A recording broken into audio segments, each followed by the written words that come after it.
Oke, kita mulai saja presentasinya. Oke, Assalamualaikum warahmatullahi wabarakatuh. Alhamdulillah wa syukurillah, hari ini kita bisa membuka presentasi dari mahasiswa UNJ yang setelah magang di PT Solar Energy Power. Hari ini ada 3 mahasiswa yang akan presentasi, yaitu akan membahas tentang pompa tenaga surya, tentang baterai lithium, dan tentang kelistrikan di Desa Laguna. Oke, kita tidak perlu panjang lebar. Kita akan serahkan kepada materi pertama, yaitu tentang baterai dan proyek yang akan dipresentasikan oleh Saudara Raffi. Oke, kepada Saudara Raffi, kami silakan untuk presentasinya. Oke, baik. Assalamualaikum warahmatullahi wabarakatuh. Izin perkenalkan diri. Nama saya Muhammad Raffi dari Universitas Negeri Jakarta, Prodi Fisika. Jadi hari ini saya akan mempresentasikan baterai dan proyek. Next slide. Boleh di next lagi. Jadi yang pertama itu ada baterai LiFePO4. Baterai LiFePO4 itu lithium iron phosphate, adalah jenis baterai lithium ion yang menggunakan material katoda. Jadi baterai ini dikenal karena stabilitas kimia dan termalnya yang tinggi. Keamanan dan umur pakai juga panjang, dan kinerja yang baik dalam berbagai kondisi aplikasi. Oke, boleh di next. Selanjutnya ada baterai Varela, yaitu valve regulate lead acid, atau dalam bahasa Indonesianya asam timbal yang diatur katup, adalah jenis baterai yang dapat diisi ulang. Varela juga umumnya dikenal sebagai baterai tertutup atau baterai bebas perawatan. Baterai Varela terbuat dari sejumlah sel asam timbal yang dihubungkan secara seri dalam satu wadah. Sel asam timbal memiliki 2 plat timbal yang digantung dalam larutan elektrolit seperti cairan asam sulfat. Boleh di next. Oke, langsung ke keuntungan dan kekurangan dari LiFePO4 dan Varela. Berikut adalah perbedaan antara kedua jenis baterai tersebut serta keuntungannya. Yang pertama itu baterai Varela, keuntungannya biayanya lebih rendah. Nah, baterai Varela umumnya lebih murah dibandingkan baterai LiFePO4. Terus ketersediaannya juga lebih mudah ditemukan di pasaran dan memiliki banyak pemasok. Dan kendalanya terbukti aplikasi yang jangka panjang dan lingkungan yang stabil. Pemeliharaannya juga rendah. Selanjutnya itu kekurangan dari baterai Varela. Umur pakainya lebih pendek dibandingkan baterai LiFePO4. Efisiensinya lebih rendah. Dan juga Varela ini berat itu lebih berat, bisa 2 kali lipat dari baterai LiFePO4. Dan boleh selanjutnya.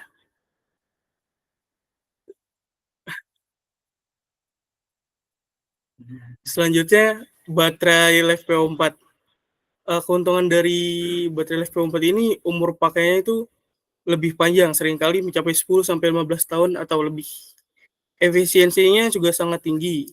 Efisiensi pengisian dan pengosongan yang tinggi.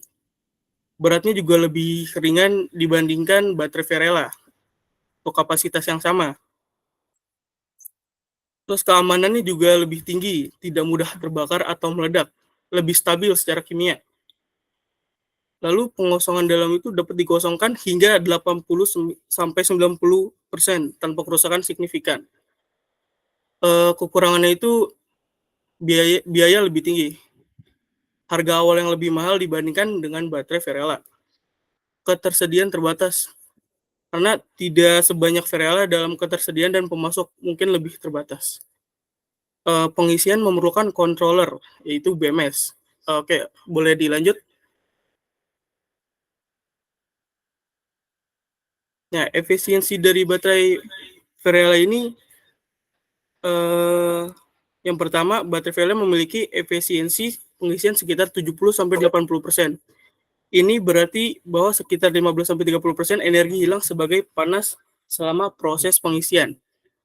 Efisiensi pengosongan. Yang pertama itu efisien pengosongan baterai Varela sekitar 80-85%. Lalu ada self discharge. Baterai Varela memiliki tingkat self discharge yang lebih tinggi, yaitu sekitar 3-20% per bulan, tergantung pada suhu dan kondisi penyimpanan. Next slide. Selanjutnya ini adalah efisiensi baterai LFP4. Yang pertama ini ada efisiensi pengisian LFP4. Ini tinggi, sekitar 90. Ini berarti bahwa hanya sekitar 1-10% energi hilang sebagai panas selama proses pengisian. Lalu ada efisiensi pengosongan. Efisiensi pengosongan baterai level juga tinggi, sekitar 95-98%. Lalu yang terakhir ada self discharge-nya baterai LFP4 memiliki tingkat self discharge yang sangat rendah, hanya sekitar 2-3% per bulan. Ya baik, boleh di next. Jadi selanjutnya perbandingan efisiensi pengisian dan pengosongan. Yang pertama, LFP4 lebih efisien dalam hal pengisian dan pengosongan dibandingkan dengan Varela. Ini berarti bahwa lebih banyak energi yang dimasukkan ke dalam baterai LFP4 dapat digunakan secara efektif. Selanjutnya itu self discharge. LFP4 memiliki self discharge yang lebih rendah dibandingkan Varela, yang berarti bahwa baterai LFP4 ini mempertahankan daya lebih lama ketika tidak digunakan. Boleh next. Baik, kesimpulannya secara keseluruhan baterai LFP4 lebih efisien daripada baterai Varela dalam berbagai aspek, termasuk efisiensi pengisian, efisiensi pengosongan, dan tingkat self discharge. Keunggulan ini membuat baterai LFP4 lebih cocok untuk aplikasi yang memerlukan efisiensi tinggi dan penyimpanan energi yang jangka panjang, meskipun dengan biaya awal yang lebih tinggi dibandingkan baterai Varela. Oke, boleh next. Oke, selanjutnya ini saya akan menjelaskan proyek implementasi baterai manajemen sistem pada baterai LFP4. Pertama adalah BMS, baterai manajemen sistem, sistem elektronik yang mengatur dan mengolah kabel berisi baterai, sel atau paket baterai yang digunakan untuk penyeimbang, pemantauan, dan proteksi pada baterai. Oke, next.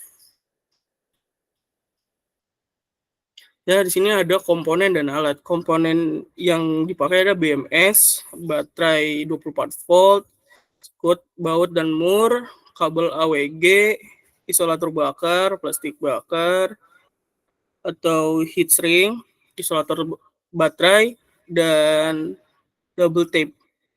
Alatnya yang pertama itu multimeter, bor, tang potong, tang press, obeng, kunci Inggris, dan blower. Next. Baik, yang pertama dilakukan itu cek tegangan sel satu persatu. Lalu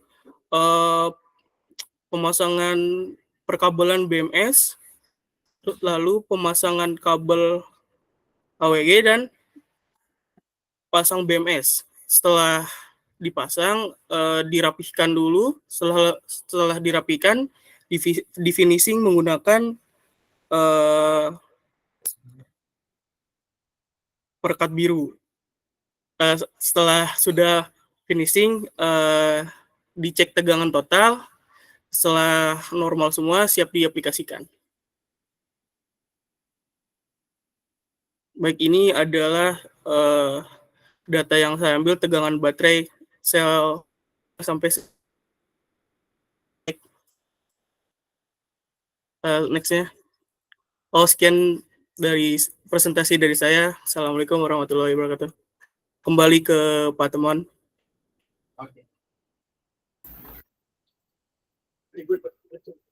Oke, terima kasih kepada Saudara Muhammad Rafi atas presentasinya.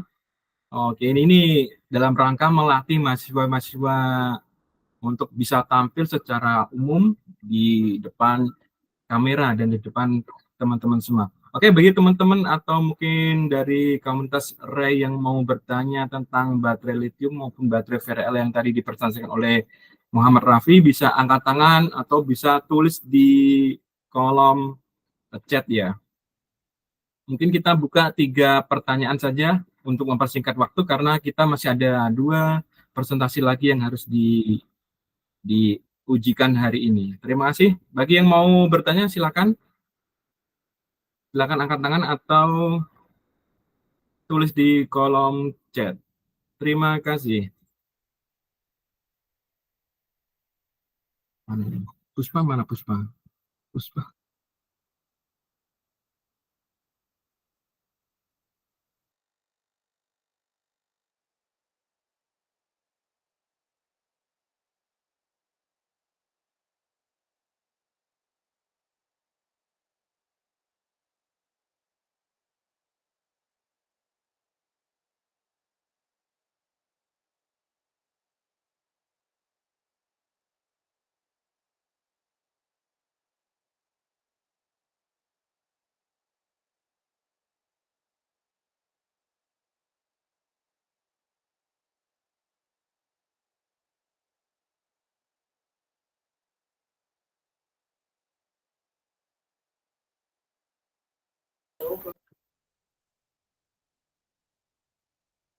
Oke, apakah ada yang mau ditanyakan tentang materi kali ini?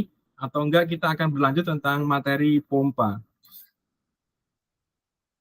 Oke, apakah ada yang mau bertanya kepada teman-teman yang mau bertanya? Kami persilakan.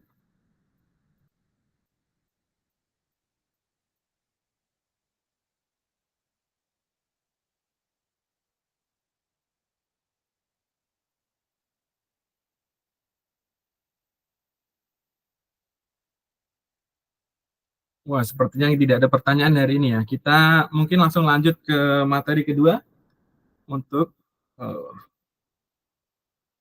mungkin kita akan lanjut di materi kedua aja karena mungkin bagi teman-teman di komunitas Ray ini terlalu materi sederhana banget ya mungkin ya. Tapi mungkin ini bagi mahasiswa yang bergabung atau yang mengikuti magang, ini materi ini cukup cukup sulit karena mereka basicnya bukan electrical ya.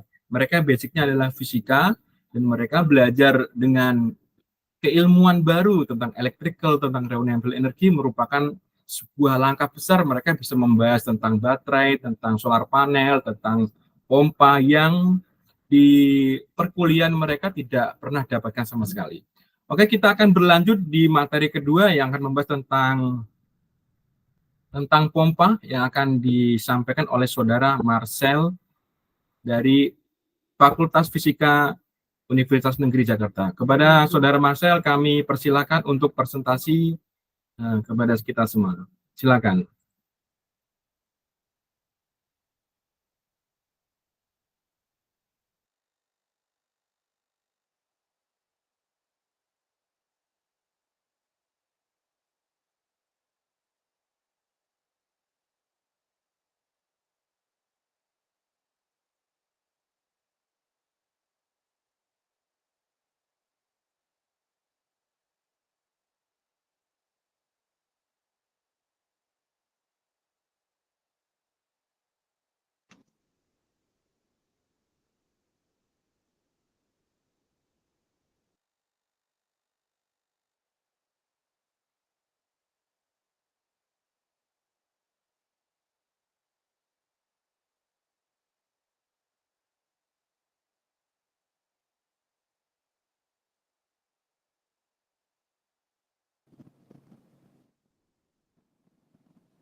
Oke. Assalamualaikum warahmatullahi wabarakatuh. Selamat siang untuk teman-teman semua. Perkenalkan, nama saya adalah Marcelendro Zevanya Nainggolan, mahasiswa program studi fisika dari Universitas Negeri Jakarta yang sekarang sedang praktik kerja lapangan di PT Solar Energy Power.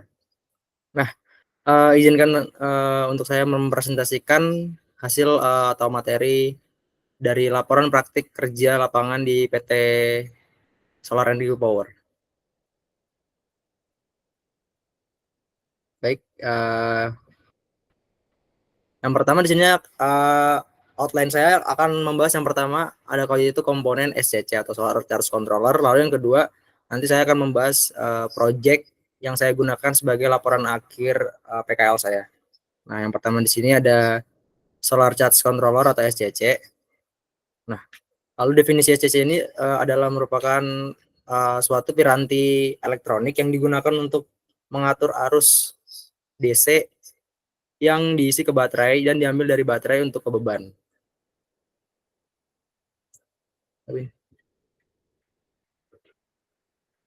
Sebentar teman-teman, mungkin ada kesalahan dalam slide show. Udah. Belum masih definisi STC.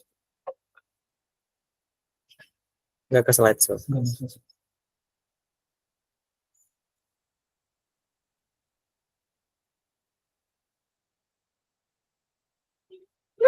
Pak.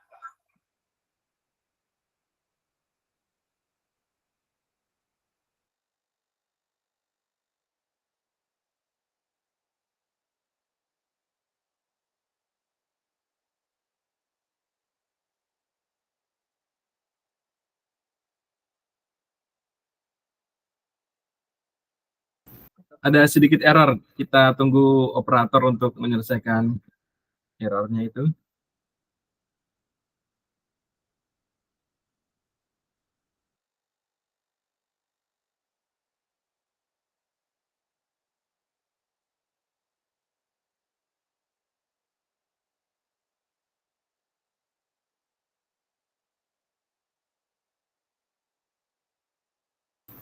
Sambil menunggu teman-teman dari UNJ menyiapkan materinya lagi, nanti bagi teman-teman yang mau bertanya tentang materi yang dibahas, silakan tulis di kolom chat ataupun angkat tangan. Nanti kita bisa membahas materi yang sedang dibahas teman-teman UNJ kali ini. Gimana Marcel, apakah materinya sudah siap untuk dilanjutkan lagi?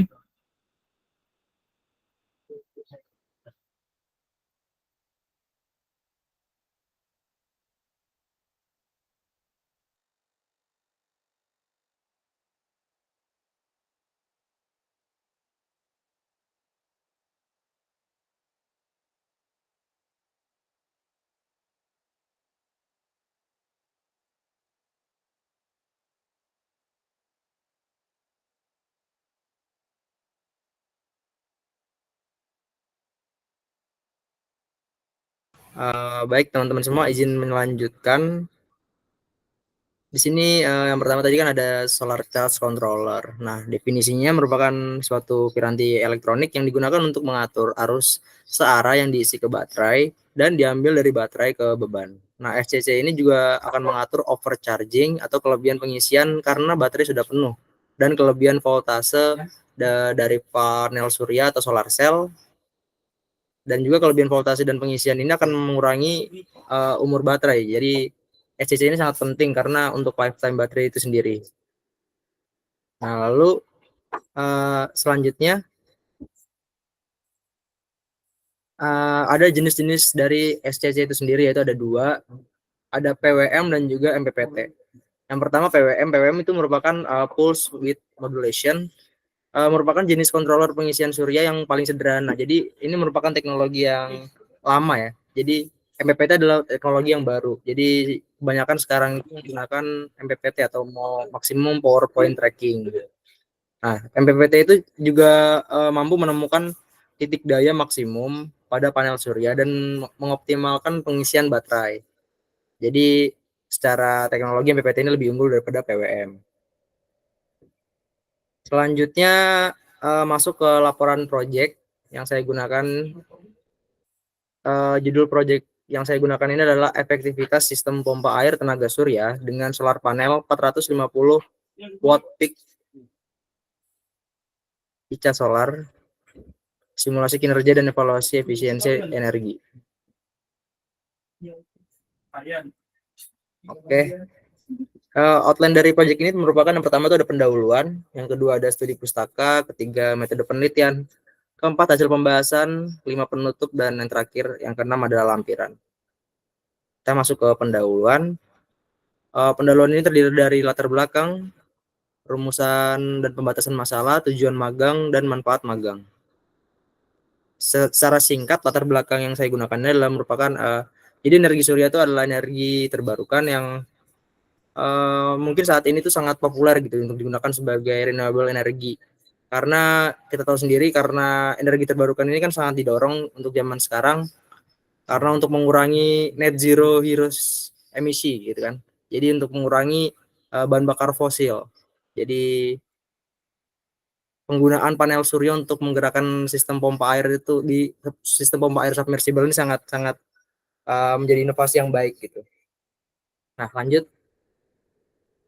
Untuk rumusan masalahnya itu yang pasti akan mencari dan menghitung bagaimana efisiensi sistem pompa air tenaga surya submersible DC 400 watt menggunakan panel surya 450 watt peak dari Ica Solar ini sendiri. Lanjutnya tujuan magang mungkin secara singkat mungkin akan pastinya mempelajari tentang sistem kerja dari PLTS itu sendiri. Boleh di next lagi. Manfaat magang pasti manfaat magang ini ada manfaat bagi mahasiswa, manfaat bagi institusi yaitu tempat magang saya yaitu PT Solar Energy Power dan juga manfaat bagi universitas itu sendiri. Boleh di next yang langsung ke studi pustaka. Oke, selanjutnya studi pustaka. Di sini yang pertama ada modul surya. Jadi modul surya atau panel surya ini merupakan perangkat yang mengubah sinar matahari menjadi energi listrik melalui efek fotovoltaik. Nah, modul surya ini sendiri tuh ada beberapa jenis ya, ada monokristalin, polikristalin, dan juga ada thin film. Nah, perbedaannya mungkin dari monokristalin ini sangat menawarkan efisiensi yang tinggi, namun biayanya mahal. Dan polikristalin itu mungkin harga lebih terjangkau, namun efisiensinya sedikit lebih rendah. Sedangkan untuk thin film itu memiliki efisiensi yang paling rendah, namun unggul dalam fleksibilitas dan biaya produksi yang rendah. Selanjutnya,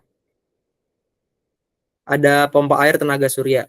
Nah, pompa air tenaga surya adalah sistem yang memanfaatkan energi matahari untuk menggerakkan pompa air.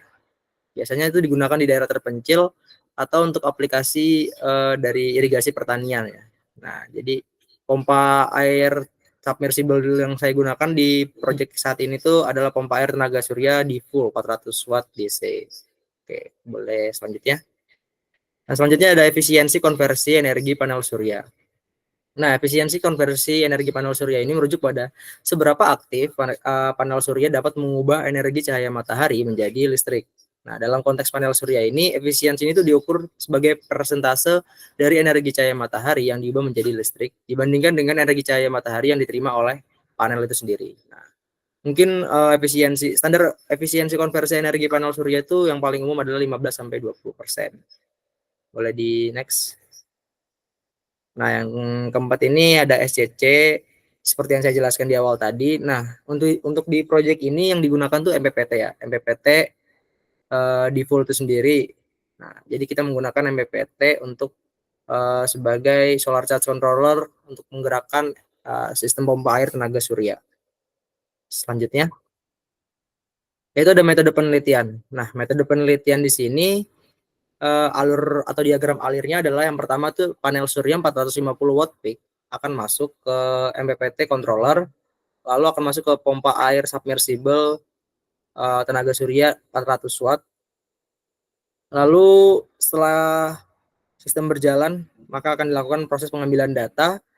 Selanjutnya ada perhitungan efisiensi sistem, lalu yang terakhir akan menganalisis data dan mengambil kesimpulan.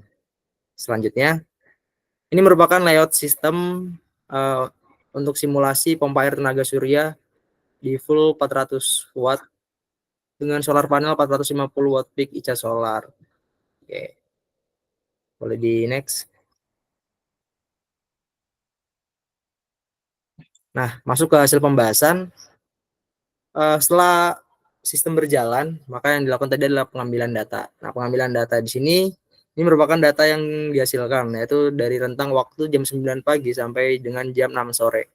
Nah, di sini dapat dilihat bahwa dari jam 9 pagi itu daya panel surya itu sudah dihasilkan 276,7 watt, dan sampai yang terakhir itu di jam 6 sore itu karena matahari sudah terbenam pastinya, maka wattnya lebih rendah yaitu 23,2 watt. Nah, daya konsumsi pompa juga dapat dilihat dari MPPT pastinya. Dari yang awal jam 9 pagi itu dihasil konsumsi pompa adalah 262 watt. Sedangkan yang terakhir di jam 6 sore itu 0, atau sistem sudah tidak berjalan karena watt yang dihasilkan dari panel surya itu sangat rendah sekali gitu. Jadi total energi yang dihasilkan dari daya panel surya atau produksi energi yang dihasilkan oleh panel surya itu adalah 2066,8 watt hour, sedangkan total energi dari konsumsi pompa itu sendiri adalah 1948 watt hour. Boleh di next.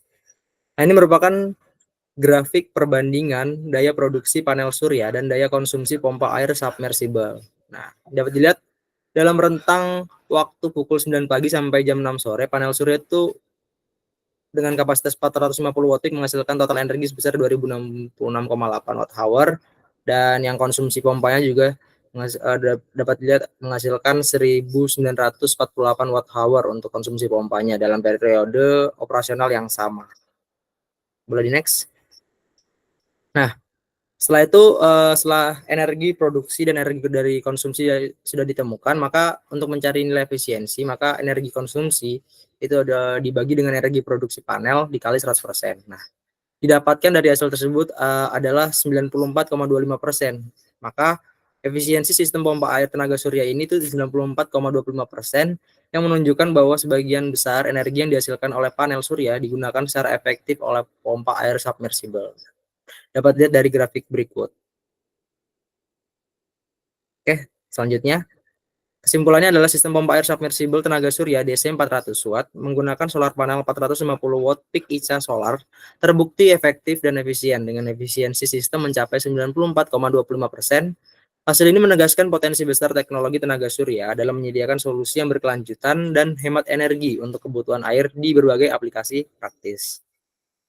Selanjutnya ada penutup, mungkin pastinya ucapan terima kasih untuk PT Solar Energy Power dan semua pihak yang telah memberikan bantuan dan dukungan untuk penelitian ini.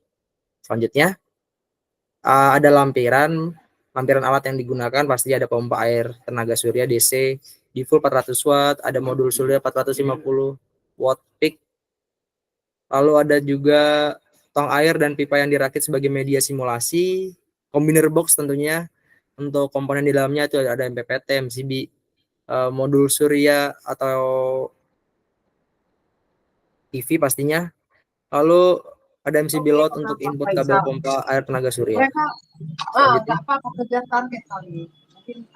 Ada lampiran dokumentasi project, berikut merupakan dokumentasi dari project yang dilakukan. Yang pertama itu pasti ada proses pemasangan pompa air ya, tenaga surya ke dalam pipa yang sudah dirakit pada tong yang berisi air. Selanjutnya itu proses pemasangan kabel konektor MC4 dari modul surya masuk ke MCB PV yang ada dalam kombiner box. Setelah sistem berjalan, maka kita mengambil data dari rentang waktu jam 9 pagi sampai jam 6 sore. Nah, data yang diambil itu ada arus, tegangan, dan daya konsumsi pompa air, dan juga RPM pompa air. Dan ada juga spesifikasi pompa air tenaga surya yang digunakan dalam proyek ini. Oke, selanjutnya berikut merupakan referensi yang digunakan, dan sekian dari presentasi dari saya tentang efektivitas sistem pompa air tenaga surya. Kurang lebihnya mohon maaf. Terima kasih.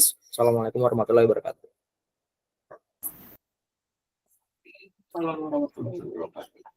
Oke, terima kasih kepada Saudara Marcel yang sudah mempresentasikan tentang Pompa DC tenaga surya. Jadi pompanya DC ya, pompanya DC dengan direct solar panel. Jadi pompanya itu daya totalnya itu 400 watt dan itu di ditembak dengan PV Icasora 450 watt. Jadi dia bisa efisiensi di atas 90%. Nah, tapi dengan catatan itu catatan ya, catatannya kalau dia efisiensi sekian itu karena dia di rentang di 1 sampai 10 meter ya. Kalau dia headnya itu pompa ditaruh di 30 meter, maka kebutuhan energi dari pompa itu sendiri akan semakin besar. Karena dia membutuhkan energi atau beban yang cukup besar sehingga powernya juga akan mengikut cukup besar pula. Oke, bagi teman-teman yang mau bertanya tentang pompa DC tenaga surya, silakan angkat tangan atau silakan tulis di kolom komentar ya. Silakan, kami beri kesempatan untuk bertanya kepada Saudari Marcel.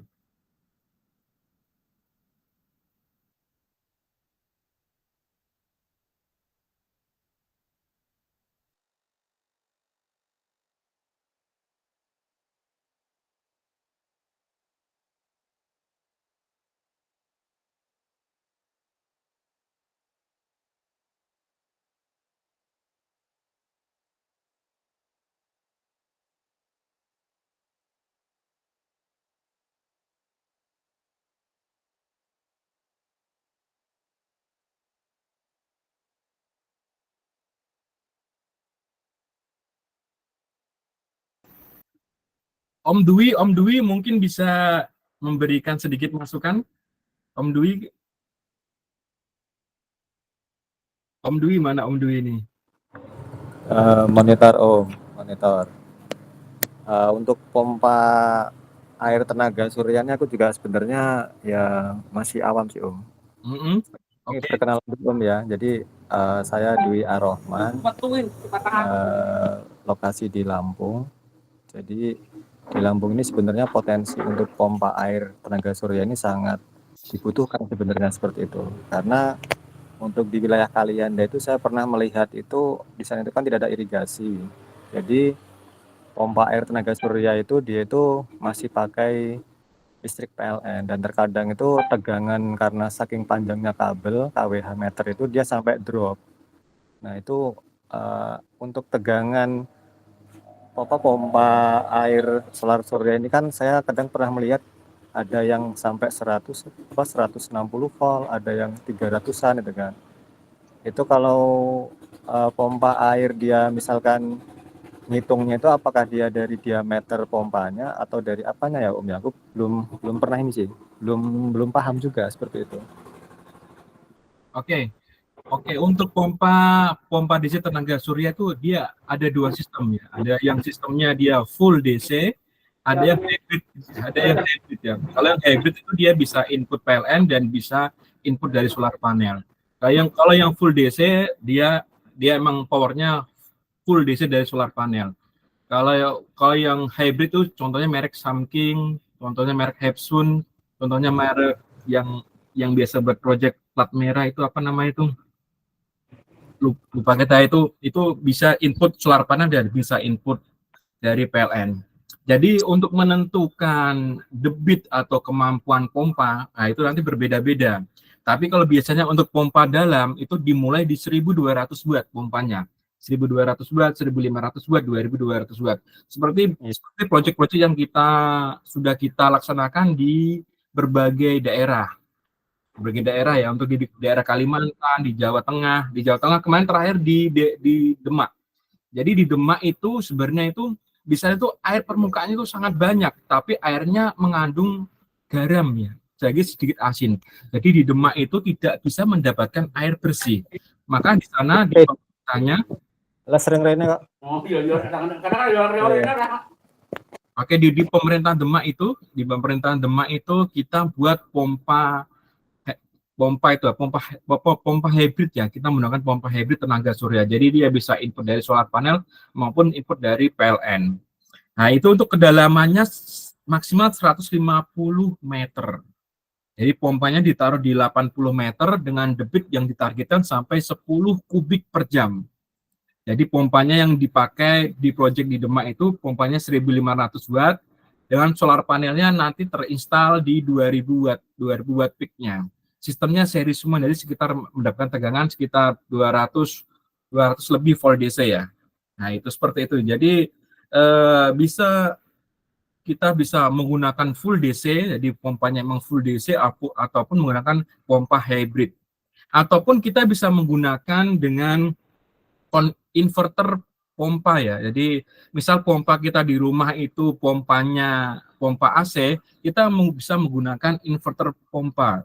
Dia di ICA Solar juga ada itu inverter pompa itu dari 7,5 kW, 15 kW, yang paling terkecil 5 kW juga ada. Jadi kita kalau di rumah sudah punya pompa AC, yang pompa AC kita bisa masukkan ke inverter pompa itu. Dia sama mainnya di high voltage ya, di tegangannya di 200 volt DC ke atas. Nah, jadi itu nanti yang dibutuhkan adalah tahu kedalaman sumurnya berapa, tahu target debitnya berapa, dan tahu power yang dibutuhkan pompanya berapa. Baru nanti kita tentukan spek yang cocok dari solar panelnya, dari pompanya, maupun dari sumurnya itu sendiri. Seperti itu sih Om, untuk pompa tenaga surya. Oke, terima kasih Om Tamon. Ya seperti itu, kadang-kadang aku juga menemui di lapangan ya di daerah persawahan lah. Jadi aku yang agak bingung ini kok tegangan pompa ini kok dia hampir 100-an lebih. Nah dari situ aku terus berpikirnya ini permainannya sistem stringnya dari panel surya ini berapa ke berapa kan juga belum tahu. Terus menghitung dari besaran nilai panel surya kan aku juga belum tahu. Jadi terkadang masih bingung untuk si pompa air tenaga surya ini gitu.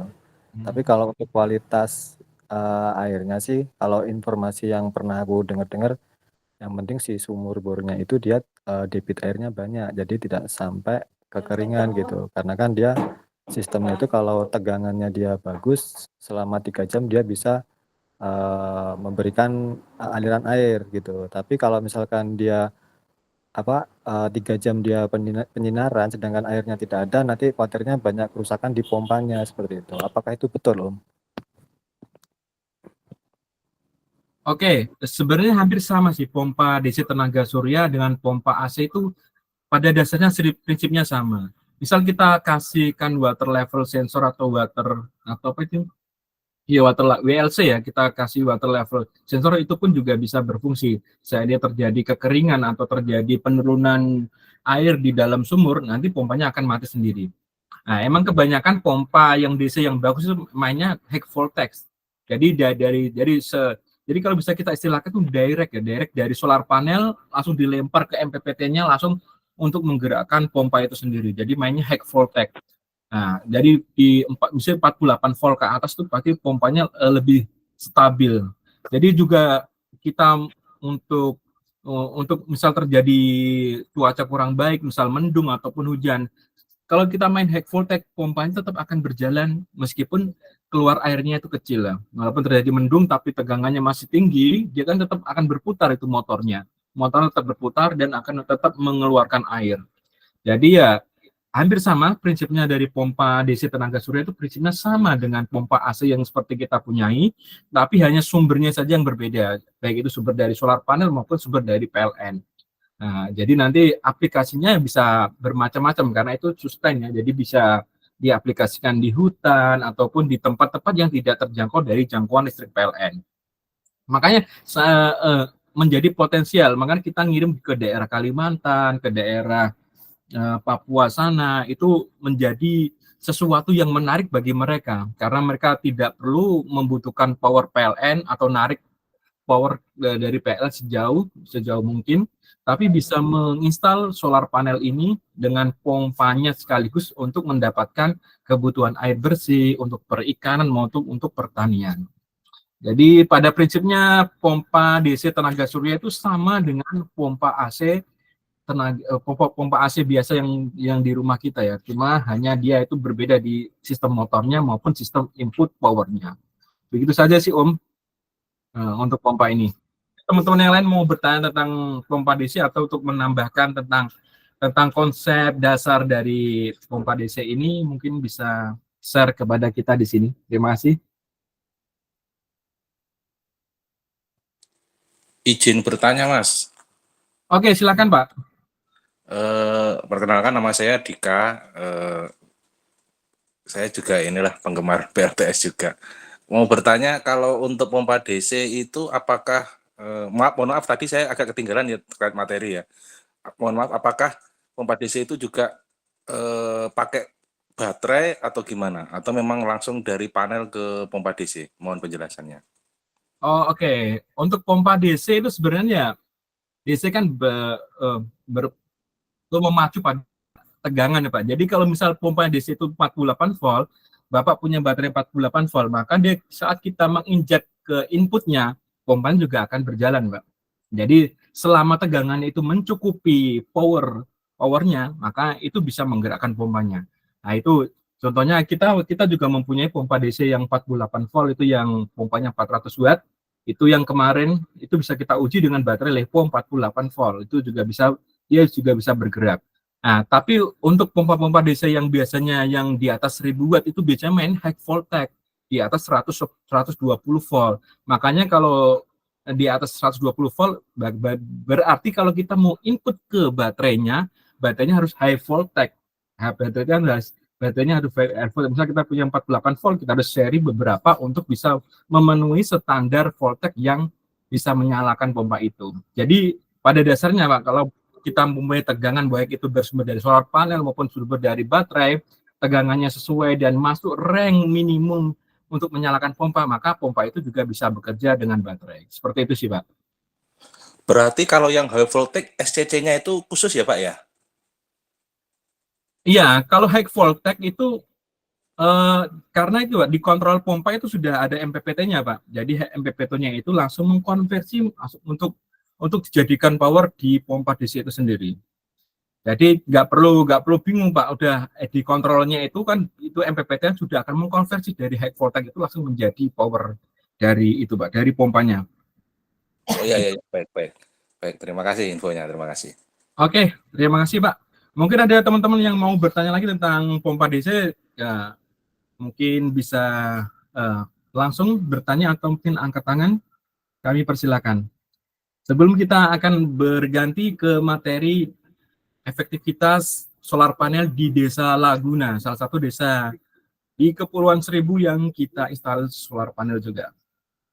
Silakan bagi teman-teman yang mau bertanya tentang pompa DC, ini pompa DC ini menjadi sangat potensial untuk di daerah-daerah yang tidak ada listrik PLN maupun kebutuhan airnya sangat mendesak. Walaupun di daerah perkotaan ini juga kita contohnya kita sendiri di perumahan kita Pak, kita sudah memakai namanya waterline mandiri atau pump mandiri ya. Kita membuat pompa yang akan dinikmati satu RT. Sekarang ini jadi satu RT di sini kita ada 4 RT Pak. Satu RT-nya itu mengelola pompa sendiri. Jadi tiap rumah itu kita alirkan air bersih. Kita akan bersumber dari pompa itu tadi, berpompa submersible dengan kedalaman sumurnya di 80 meter. Kita kelola airnya, lalu kita alirkan ke rumah-rumah warga. Nanti per rumah tiap bulan nanti akan kena biaya pemakaian. Ya pemakaiannya nanti tergantung dari berapa kubik dia memakai di bulan itu. Seperti itu sih Pak ini. Ini yang sudah kita aplikasikan sudah 7 tahun. Terus sekarang dicontoh di beberapa klaster di perumahan kami. Jadi perumahan kami ini sudah semuanya menggunakan waterline mandiri. Kenapa mereka pada menggunakan waterline mandiri? Karena satu, perumahan yang biasanya dibentuk atau dibangun di atas tanah sawah, maka airnya akan mengandung zat besi tinggi dan manganes tinggi. Zat besi dan manganes tinggi itu tidak bisa dikonsumsi untuk air minum ataupun untuk hal-hal yang bersifat sensitif seperti kulit bayi ataupun untuk lainnya.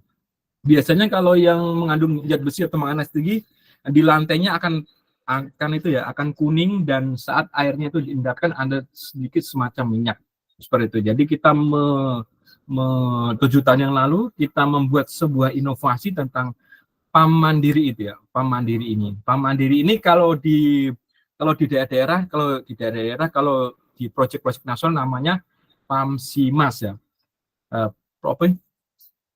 air bersih masyarakat atau pengadaan air bersih masyarakat apa itu PAMSIMAS ya, PAMSIMAS itu. Silakan yang mau bertanya, kami persilakan tentang materi pompa DC tenaga surya Halo maupun Mas, siang. Nah, silakan Pak. Perkenalkan saya Ahmad Arif. Mau tanya Mas, kalau terkait pompa DC ini berarti dia jam nyalanya hanya di siang hari saja ya Mas ya, dari jam 10 sampai jam 2 begitu ya? Oke, untuk pompa DC itu Pak, selama matahari bersinar dari misal jam 6 pagi itu sudah cukup tegangannya, dia sudah nyala, Pak. Oh, jam 6 udah bisa Bisa. ngidupin pompa DC itu Bisa. ya? Iya, dia bisa karena yang dibutuhkan adalah tegangannya, Pak. Walaupun ampernya hanya koma. Ya, jadi nanti yang membedakan jam 6 sampai jam 12 apa? Adalah debit airnya. Jadi kalau jam 6 dia 0,1 ampere, jadi kan powernya kecil, Pak. Pompanya tuh sudah muter betul, Pak. Nah, akan keluar air walaupun kecil. Nah, nanti kecil berarti ya. dia bedanya DC seperti itu, Pak. DC itu kalau dia ada tegangan dan mencukupi tegangannya, tetap dia akan bekerja walaupun dia kecil itunya, debitnya kecil. Jadi ketika malam hari air habis gitu berarti harus nunggu siang ya Mas ya? Oh, enggak, itu Kalau juga pakai baterai. itu opsi, Pak. Gini, kalau mau memakai pompa yang hybrid, jadi kalau solar panelnya atau mataharinya sudah berganti malam, nanti bisa menggunakan power dari PLN. Nah, itu kalau kita menggunakan pompa hybrid ya, Pak, pompa hybrid. Ya, kalau pompa hybrid itu Ini fiturnya udah hybrid, Mas, atau memang hanya dari solar panel aja? Oh, enggak. Kalau pompa itu ada macam-macam, Pak. Kayak seperti yang kita jelaskan tadi, ada pompa yang full DC, ada yang hybrid ya. Kalau yang full DC itu biasanya emang digunakan untuk ditaruh di sawah, Pak. Ditaruh di sawah, misal tidak ada jangkauan PLN, sumber PLN, ya udah, dia hanya khusus untuk mengaktifkan di pagi sampai sore itu. Nah, kalau caranya bagaimana kalau bisa mau dipakai malam? Gampang. Caranya lebih tampung di tampungan. Jadi pagi sampai sore itu pompa silakan bekerja semaksimal mungkin tanpa ada pengerem, tanpa ada dimatikan. Jadi kan pagi sampai sore dia akan bekerja maksimal, debitnya kan ditampung di penampungan. Kalau malam mau digunakan tinggal penampungan itu ditarik atau dikasih selang untuk dialirkan. Jadi nanti penampungannya itu dibuat semacam menara, Pak, maupun tingginya 4 meter atau 6 meter itu, mau kita tarik 1 kilometer pun asalkan dia lebih rendah dari toren itu pun bisa teraliri, Pak. Karena di perumahan kita ini, Pak, ini tiang torennya kita 8 meter, Pak, 8 meter. Satu RT itu kan 1 kilometer ada itu, Pak. Tapi itu di paling ujung itu pressure-nya sampai 1 bar. Jadi mainline utamanya kita buat 2 N, nanti di reducer di setengah N. Jadi di paling ujung di 1 kilometer itu bisa itu pressure-nya itu sampai 1 bar. Bayangkan 1 bar itu 1 bar kalau di pompa AC sama aja sampai punya semi jet pump. Semi jet pump kalau kita ukur pakai pressure gauge itu 1 bar. Itu seperti itu, Pak. Itu jadi untuk mengakali bagaimana bisa dipakai di malam hari. Nah, kalau pompanya full DC maka kita perlu penampungan yang cukup dan juga elevasinya tinggi sehingga nanti saat kita gunakan air tetap bisa mengalir dengan baik. Atau yang kedua kita bisa menggunakan pompa sistem hybrid. Jadi kalau sinar mataharinya sudah hilang maka PLN akan masuk dan akan menggantikan sumber dari pompa itu sendiri. Seperti itu sih, Pak. Mudah dan bisa diaplikasikan di mana saja. Iya. Oke, mungkin ada satu pertanyaan lagi sebelum kita berganti ke topik yang lain. Karena ini udah. Pak Temon mau nanya satu lagi. Kalau siap. materi bisa nggak di-share di grup, Pak Temon? Oh, bisa, nanti kita share ke grup nanti, Pak. Siap. Terima kasih.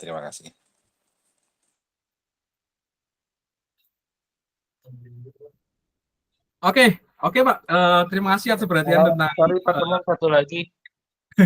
Oke, siap. Ini terkait dengan ketahanan si pompa ini dengan pompa AC lebih awet mana sih Pak? Atau pengalaman Bapak si pompa DC ini kalau terkait kerusakan apa udah pernah rusak atau belum gitu di berapa tahun gitu? Oke, ini cukup menarik juga. Lumayan juga ya harganya ya. Cukup menarik juga untuk diaplikasikan. Jadi beberapa proyek plat merah itu menggunakan pompa yang merek mahal. Mereknya apa sih kemarin kita cari dulu. Pompanya itu mereknya mahal, Pak. Pompa yang 1.500 wattnya aja sampai 40 jutaan. Iya, kalau kayak pompa AC gitu kan kayak Grundfos itu wah lumayan juga kalau Mereknya itu apa ini? Nah, pokoknya seperti Hepsun, kita kemarin yang di project di Demak itu memakai Hepsun. Tapi kan ada garansinya, garansi sampai 2 tahun, Mbak. oh Garansi sampai 2 tahun itu. Jadi cukup bisa diandalkan. Apakah pompa AC mempunyai potensi yang sama? Sama, Mbak. Pompa AC kita ini, kita kan juga berpengalaman karena kita mempunyai waterline dengan kedalaman 80 meter itu, Pak. Kita memakai pompa itu 1,5 PK, Pak. Nah, itu pompa ini, Pak, pompa ini yang 1,5 PK ini, itu ada yang bisa 6 bulan, ada yang bisa 2 tahun. Untuk yang di awal-awal itu kita 2 tahun baru ganti pompa. Karena kita gunakan tiap hari, Pak. Tiap hari kita gunakan, kita hampir satu harinya itu 20 kubik kita tarik, Pak. Bayangkanlah 20 kubik per hari loh. Karena kita untuk mencukupi satu RT kita ada sekitar 70 KK. Jadi kita ada 20 kubik itu banyak banget, Pak ya. Itu yang di awal-awal itu 2 tahun selesai. Tapi kita memakai diperbaiki atau ganti, Pak? ganti, Pak. Oh, ganti, nggak bisa diperbaiki berarti ya Bisa kalau pompa diperbaiki, bisa, Pak. Diperbaiki bisa, tapi headnya akan turun, Pak. Nah, bisa, Pak. Jadi beberapa pompa itu kan yang rusak, Pak, kita perbaiki, kita gulung ulang. Nah, kita tes di kedalaman sama 80 meter. Baru 3 hari berdos loh. Nah, makanya kalau yang sudah diperbaiki itu lebih baik headnya diturunkan. Kita harus dinaikkan lagi untuk pompa yang dangkal saja. Kalau yang sudah, kalau sekarang kenapa? Karena bisa jadi kalau di sistem material namanya kelelahan ban. Kita gunakan tiap hari sampai 2 tahun, terus kita repair, terus kita mau paksakan lagi itu tidak bisa semaksimal waktu barunya. Nah, itu, Pak. Jadi di pengalaman kami ada yang bisa 2 tahun, ada yang cuma 2 bulan. Itu yang diganti hanya pompa atau plus pompa saja. Dengan solar panelnya. Pompa saja, Pak. Pompa saja itu. Pompa saja. Nah, di pompa saja itu. Lumayan juga ya kalau per 2 tahun ganti gitu. Enggak, yang ini pompa yang saya maksud ini pompa AC, Pak, bukan pompa DC, Pak. Pompa AC. Ini pompa AC ini, Pak. Jadi pompa AC dan juga kita mereknya bukan merek yang bagus, Pak. Kita mereknya merek yang standar kayak Shimizu itu. Jadi kan pompa DC sendiri gimana itu? Pompa DC. Kalau pompa DC yang merek yang ternama itu kayak Hepsun, kayak yang lain itu cukup, atau Samking itu cukup bisa diandalkan, Pak. Karena dia lebih dari 2 tahun lah ya. Lebih dari 2 tahun. Asalkan dia airnya itu tidak pernah kehabisan air, tidak pernah overload ataupun konsleting itu juga akan lebih awet, Pak. Karena jarang sekali kita mendapatkan feedback dari customer pompanya bermasalah. Biasanya yang bermasalah itu dari sumber powernya. Itu termasuk kontrol ada atau tidak ada air di dalamnya ya, Pak ya? Itu makanya kita perlu membutuhkan WLC itu, waktu level control itu, untuk memastikan air yang di dalam sumur itu masih bisa untuk include berarti ya, Pak ya, satu paket atau terpisah? Kalau WLC itu biasanya terpisah itu, Pak. Oh, terpisah. Biasanya terpisah, biasanya membeli sendiri. Tapi di dalam kontrol takutnya airnya nggak ada kan, motor DC-nya jalan terus gitu. Nah, itu. Tapi di dalam pompanya itu sudah ada sensor, jadi sudah ada terminal untuk sensornya itu. Jadi kita tidak membeli WLC-nya, langsung kita koneksikan ke terminal itu untuk mengaktifkan sensor itu bekerja bersama-sama dengan pompanya. Iya. Oke, Pak. Oke, terima kasih. Oke, kita lanjut untuk materi yang terakhir, yaitu tentang efektivitas pemakaian solar panel di Desa Laguna. Oke, sebagai gambaran, Desa Laguna adalah salah satu desa di Kepulauan Seribu yang memakai full solar energi. Jadi pulau ini dikelola untuk pariwisata dan untuk tamu-tamu, bahkan tamu-tamunya kebanyakan dari luar negeri, dari bule-bule itu banyak berkunjung ke Desa Laguna ini. Desa Laguna ini harganya cukup mahal, Pak, di sana, Pak. Memang sangat eksklusif dan mereka full energinya energi bisnis. Bahkan energinya tidak mencapai 5 kWh per harinya. Oke, kita akan lanjutkan untuk presentasi kali ini akan dibawakan oleh Saudara Ryan. Kepada Ryan, kami persilakan untuk segera presentasi. Terima kasih.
Baik. Assalamualaikum warahmatullahi wabarakatuh. Selamat siang yang terhormat kepada Bapak Ismar Budi selaku dosen pembimbing magang Universitas Negeri Jakarta.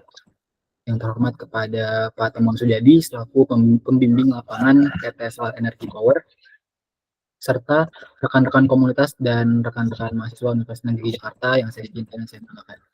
Dan pada kesempatan kali ini saya akan mempresentasikan laporan akhir kerja praktik saya di PT Solar Energy Power yang berjudul Analisis Performansi Solar Tracking System PLTS Off-Grid 1650 Watt Peak untuk pengembangan objek wisata Desa Laguna, Kepulauan Seribu.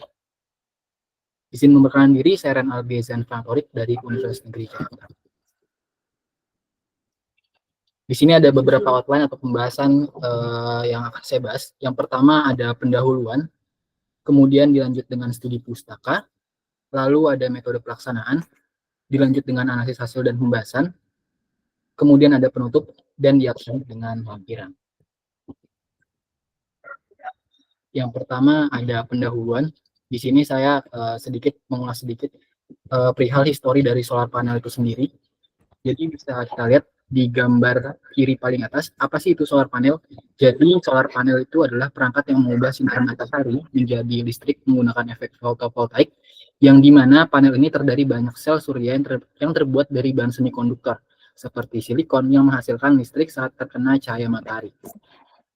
Selanjutnya di sini ada penemu solar panel, yaitu efek fotovoltaik pertama kali ditemukan oleh fisikawan Prancis yang bernama Alexandre Edmond Becquerel pada tahun 1839. Namun panel surya pertama itu ditemukan oleh Bell Labs pada tahun 1954. Selanjutnya ada beberapa kelebihan dan kekurangan sendiri dari solar panel itu sendiri. Yang pertama ada beberapa kelebihan. Yang pertama ada panel surya menghasilkan energi dari matahari, jadi sumber yang tidak akan pernah habis gitu. Selanjutnya ada tidak menghasilkan emisi gas rumah kaca atau polusi selama operasi, dan yang ketiga ada dapat mengurangi biaya listrik. Lalu ada beberapa kekurangan dari solar panel itu sendiri. Yang pertama, investasi awal tentunya pembelian dan pemasangan panel surya cukup tinggi. Kemudian efisiensi panel surya berkurang pada hari mendung ataupun hujan. Dan yang terakhir, membutuhkan baterai atau sistem penyimpanan energi untuk penggunaan energi di malam hari atau saat cuaca buruk. Kita lanjut, ada beberapa jenis-jenis dari solar panel. Sekiranya ada 4. Yang pertama itu ada panel surya bifasial yang dapat menangkap cahaya dari kedua sisi panel, meningkatkan efisiensi total. Kemudian yang kedua itu ada panel surya monokristalin, yang dimana panel surya ini terbuat dari kristal silikon tunggal, dikenal karena efisiensinya yang tinggi dan umur panjang. Lalu ada panel surya polikristalin yang terbuat dari banyak kristal silikon, lebih murah tetapi kurang efisien dibandingkan monokristalin. Dan yang terakhir ada panel surya film tipis atau thin film, itu menggunakan lapisan tipis material fotovoltaik, lebih fleksibel dan ringan, dan tetapi efisiensinya itu lebih rendah. Nah, di sini ada negara dengan solar panel terbesar. Di sini yang pertama itu ada negara Cina ya, yaitu pemimpin dunia dalam kapasitas tenaga surya yang terpasang. Selanjutnya disusul dengan Amerika Serikat, itu adalah salah satu negara dengan pertumbuhan cepat dalam industri tenaga surya. Dan di sini ada fakta tentang solar panel. Jadi tidak semua energi matahari atau intensitas cahaya matahari itu diterima oleh panel surya. Jadi panel surya ini hanya memiliki efisiensi sekitar 15-20%. Nah, kenapa hanya segitu? Ada beberapa alasan kenapa PV ini hanya menangkap 15-20%. Yang pertama mungkin karena spektrum cahaya yang rendah, terus juga ada refleksi dan transmisi, dan yang terakhir karena efisiensi material itu sendiri. Jadi material yang digunakan dalam sel surya ini memiliki batasan efisiensi intern. Dan apa sih inovasi untuk selanjutnya ya? Inovasi untuk selanjutnya yang pasti yang pertama itu akan ada pengembangan nanoteknologi dan struktur permukaan. Jadi nanti untuk selanjutnya menggunakan nanoteknologi untuk mengubah permukaan sel surya sehingga dapat menangkap lebih banyak cahaya dan mengurangi pantulan. Baik, di sini kita langsung masuk ke latar belakang dari proyek saya. Di sini bisa kita lihat yang pertama ada analisis masalah yang dimana proyek ini dilaksanakan di Desa Laguna di Kepulauan Seribu, menghadapi tantangan signifikan dalam keberadaan energi karena ketergantungan pada sistem energi konvensional yang mahal dan tidak ramah lingkungan. Jadi kondisi ini menghambat potensi penghambatan pariwisata di wilayah tersebut. Dan selanjutnya ada ide potensial yang direalisasikan. Jadi salah satu solusi potensial untuk mengatasi tantangan ini yaitu dengan mengimplementasikan pembangkit listrik tenaga surya atau PLTS off-grid 1650 watt peak yang dilengkapi dengan solar tracking system.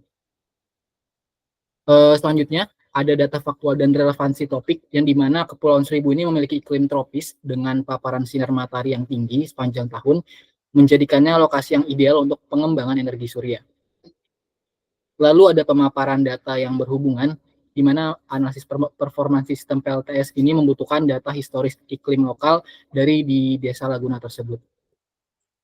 Kemudian ada pemaparan metode yang dimana metode analisis geografi ini sangat penting ya di dalam proyek ini, karena untuk menentukan lokasi optimal untuk instalasi dari panel surya itu sendiri.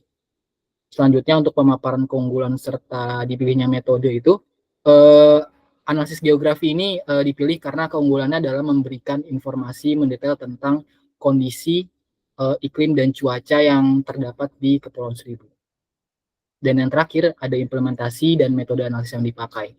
Nah, dalam mengimplementasikan solar tracking system ini, Desa Laguna akan menggunakan metode analisis performansi yang mencakup evaluasi efisiensi energi, terus ada produksi listrik, dan kelayakan ekonomi.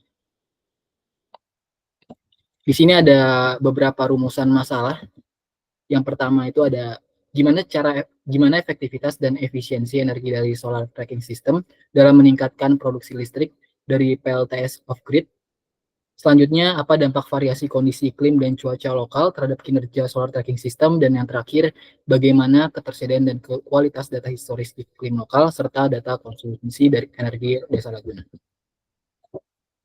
Di sini ada juga beberapa pembatasan masalah. Yang pertama ada lingkup penelitian atau proyek, terus juga ada keterbatasan sumber daya, dan yang terakhir ada metodologi atau pendekatan. Lalu di sini ada beberapa tujuan praktik kerja. Yang pertama untuk menganalisis seberapa baik solar tracking system meningkatkan produksi listrik, kemudian mengidentifikasi bagaimana variasi dalam kondisi iklim dan cuaca lokal mempengaruhi kinerja solar tracking system, dan yang terakhir mengevaluasi ketersediaan historis iklim lokal serta data konsumsi dari Desa Laguna sendiri.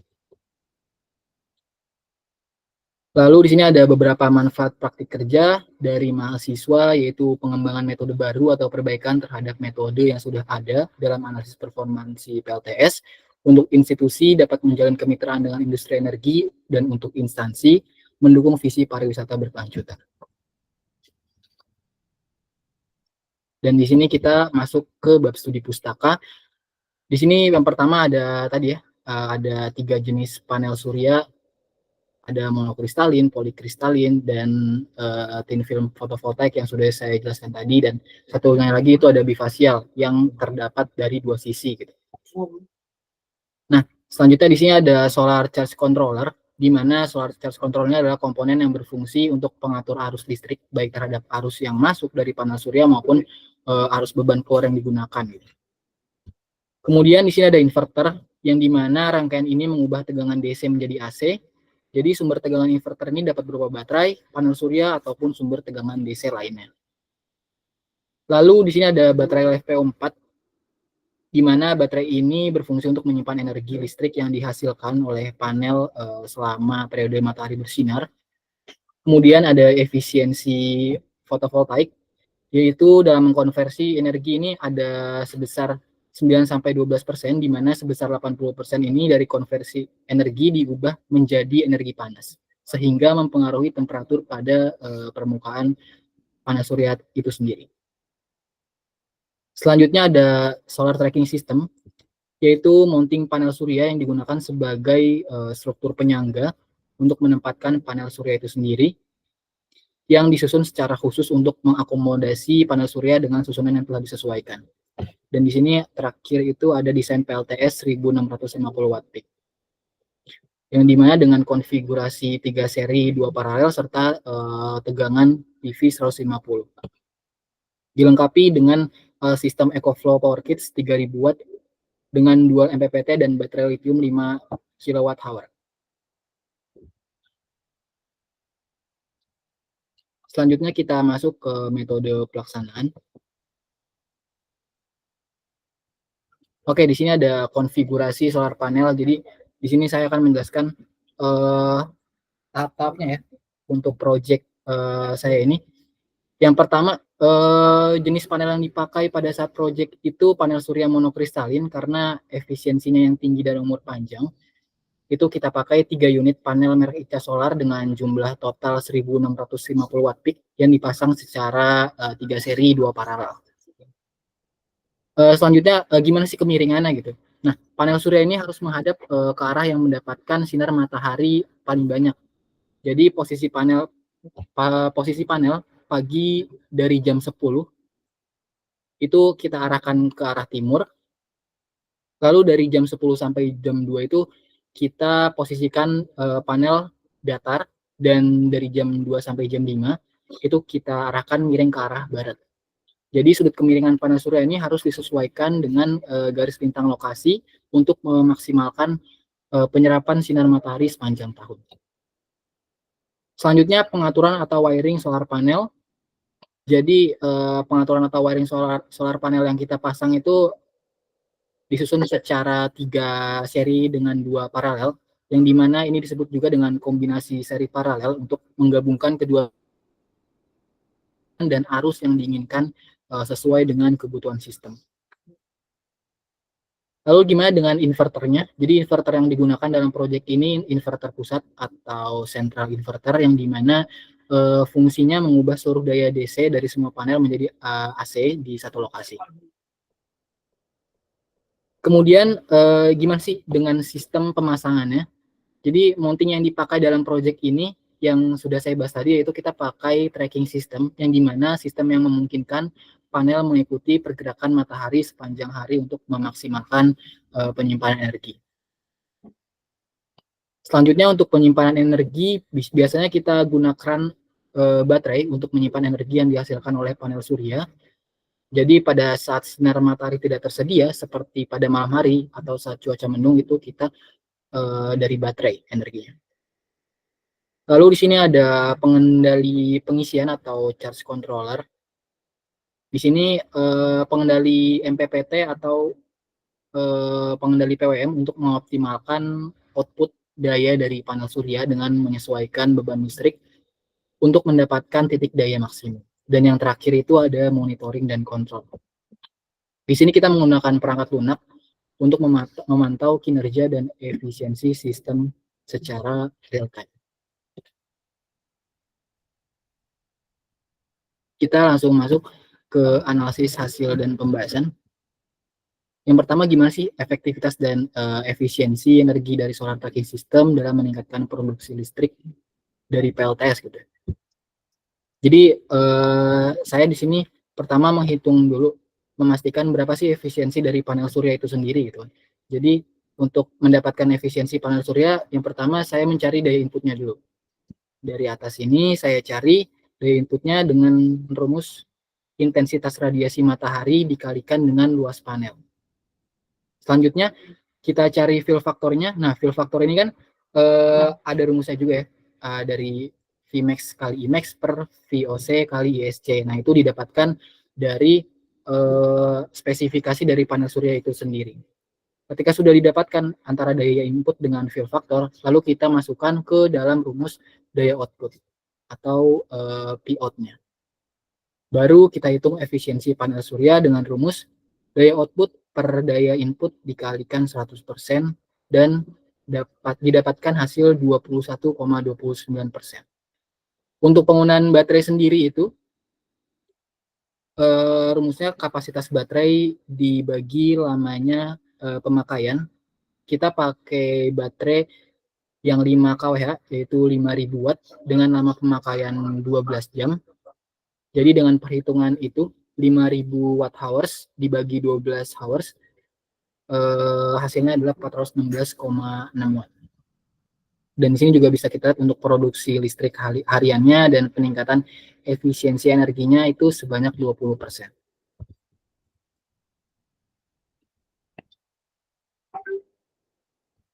Nah, selanjutnya dampak variasi kondisi iklim dan cuaca lokal terhadap kinerja solar tracking system. Di sini bisa kita lihat di sini ada Global Solar Atlas, yaitu database radiasi matahari komersial yang telah dikembangkan dari Citra Satelit dengan pendanaan World Bank Group dengan pendanaan Energy Sector Management Assistance Program. Nah, jadi di sini cuaca dan iklim sangat berpengaruh untuk kinerja solar tracking system itu sendiri. Yang dimana meskipun solar tracking system dapat meningkatkan produksi energi dengan mengikuti pergerakan matahari, jadi variasi kondisi iklim dan cuaca lokal di Desa Laguna akan mempengaruhi kinerja harian. Entah itu dari intensitas cahaya matahari atau durasi penyinaran, lalu ada suhu, terus juga ada kelembapan dan curah hujan, dan lain-lain. Dan yang terakhir di sini ada ketersediaan dan kualitas data historis iklim lokal, serta data konsumsi energi Desa Laguna yang mempengaruhi analisis performansi sistem PLTS. Di sini ada beberapa pemakaian yang dipakai di sana, yaitu ada lampu DC, kulkas, mesin air, kipas, rice cooker, dispenser, dan ada beberapa lagi. Jadi semakin banyak kita mendapatkan data iklim, data cuaca, data konsumsi energi, itu akan semakin bagus kita untuk menganalisis seberapa efisien, seberapa bagus gitu. Dan total daya beban pemakaian per harinya itu di Desa Laguna sekitar 1485 watt hours per hari.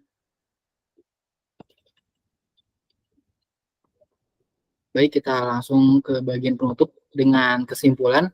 Pengujian yang dilakukan dari pukul 8 sampai pukul 4 selama 7 hari didapatkan rata-rata tegangan dan arus pada pengukuran dengan beban sebesar 128,1 volt dan 3,78 ampere. Ini untuk pengujian atau pengambilan data dilengkap. Jadi dari pukul 8 kita ambil data, nanti diambil lagi pukul 10, dilanjut pukul 12. Jadi pengambilan data dilengkap 2 jam gitu. Dari pukul 8, pukul 10, pukul 12, pukul 14, sampai hingga pukul 4 sore.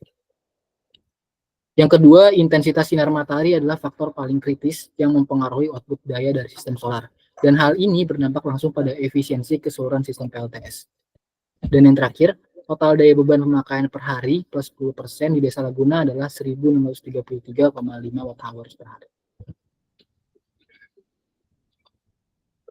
Baik, selanjutnya di sini ada lampiran, ada beberapa dokumentasi dari tim proyek Desa Laguna di sana.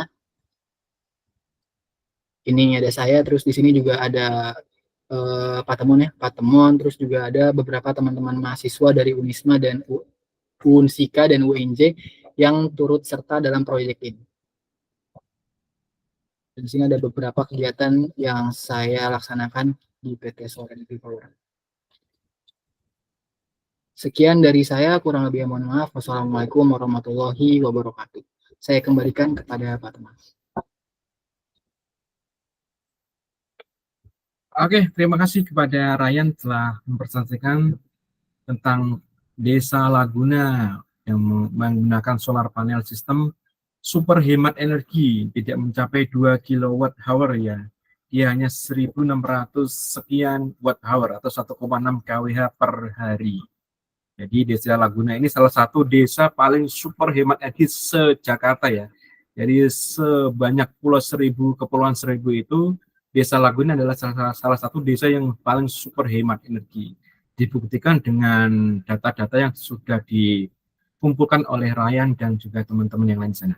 Oke, bagi teman-teman yang mau bertanya tentang Desa Laguna atau tentang sistem solar panel yang di sana, bisa segera sampaikan atau angkat tangan ataupun tulis di kolom komentar.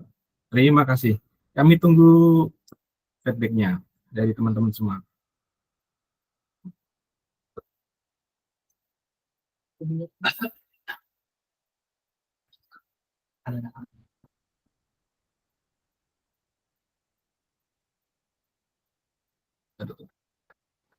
Halo, Assalamualaikum. Oke, karena ada Puspa dari UNJ, kami minta Puspa untuk bertanya karena sudah kesepakatan dari kami bahwa bersama teman UNJ harus memberikan feedback yang baik kepada teman yang lain. Puspa, silakan bertanya langsung kepada Ryan tentang sistem di Desa Laguna. Kami tunggu Puspa untuk membuka mikrofonnya dan bertanya kepada Ryan. Terima kasih.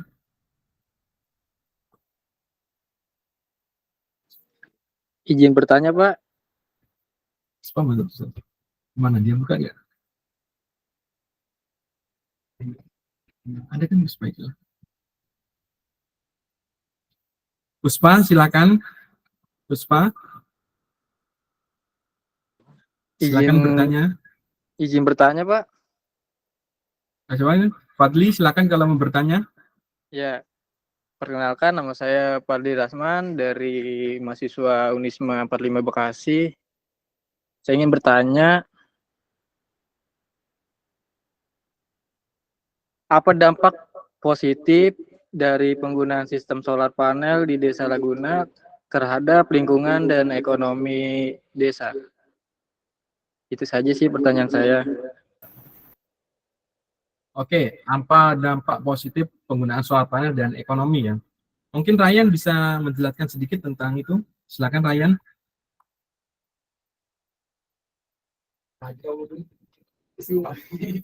Ini teman makan temen lu nih.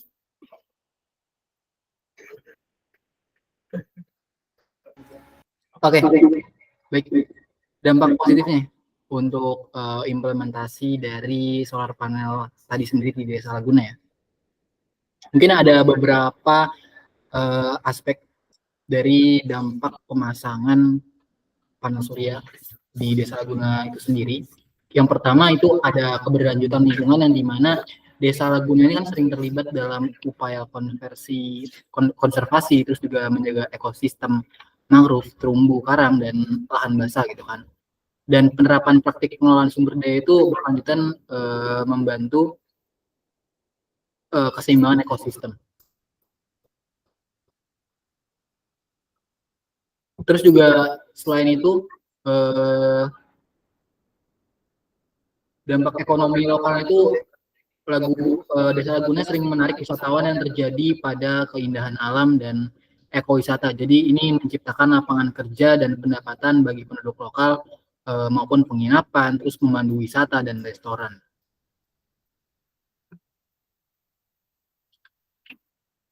Untuk peningkatan infrastruktur, di mana pendapatan dari pariwisata dan perdagangan itu dapat digunakan untuk meningkatkan infrastruktur itu sendiri dari Desa Lagunanya, termasuk jalan, fasilitas, ataupun kesehatan dan pendidikan di sana. Seperti itu. Oke, tadi Fadli sudah dijelaskan tentang sedikit dampak ekonomi dan dampak terhadap lingkungan, bahwa emang penggunaan solar energi di Desa Laguna itu menjadi power penting atau power utama di Desa Laguna. Dulu biasanya mereka pakai genset dengan BBM, dengan solar, sekarang sudah beralih ke energi terbarukan. Terus mereka juga melakukan ekowisata sebagai penanaman apa itu namanya? tanaman yang di laut itu, terus ada berbagai macam binatang yang dikembangbiakan di sana juga. Hal itu juga memunculkan keminatan para wisatawan untuk berkunjung ke Desa Laguna. Satunya dia sudah hemat energi, super hemat energi se-Jakarta. Dia juga melakukan ekowisata itu, sehingga para wisatawan akan mendapatkan semacam semacam value yang lebih tinggi dibandingkan berwisata di pulau-pulau lain di Kepulauan Seribu. Oke, mungkin ada pertanyaan dari Pak Adi Purnomo. Selamat siang, saya mau bertanya tentang solar tracker. Apa daya solar tracker juga termasuk dalam hitungan tadi ya? Kalau iya, berapa daya volt yang dibutuhkan dalam solar tracker tersebut? Silakan Ryan bisa menjawab tentang daya dari solar trackernya.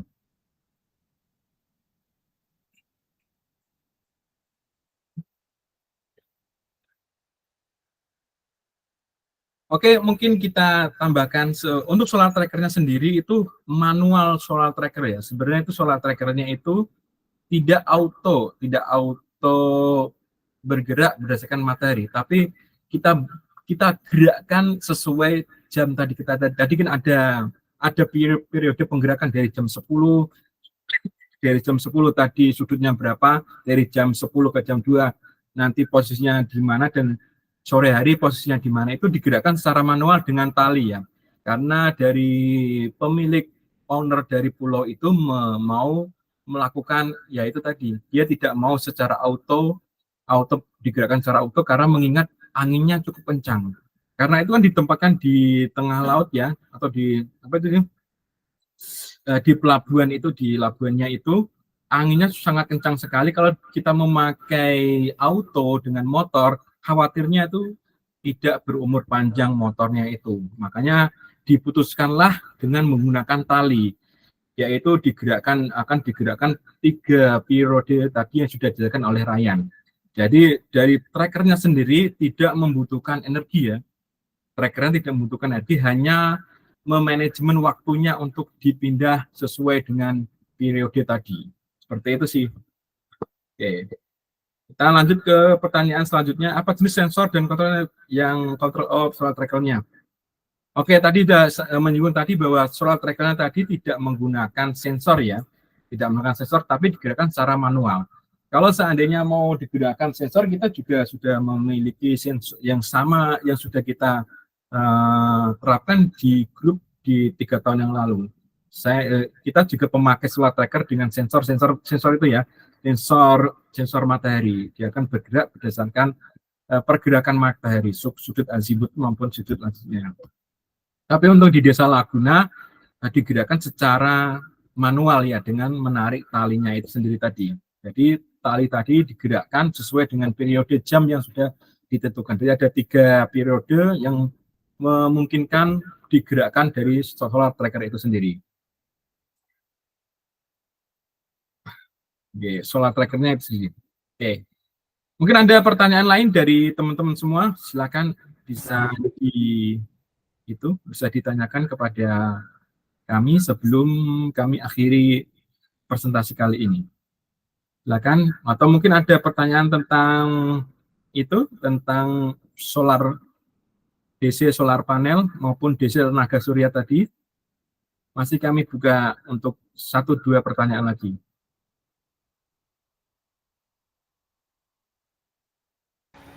Iya benar. Jadi yang dikatakan Pak teman tadi juga benar ya. Jadi di sini kita bukan pakai sensor, jadi manual. Mungkin untuk mendapatkan vibes-nya di desa juga gitu. Kan kalau sensoran kelihatannya mungkin kayak kemajuan teknologi di desanya mungkin maju gitu kan. Nah, kita di sini mengingat vibes kita di Desa Laguna di pinggir pantai gitu kan. Nah, itu kita dengan manual seperti itu.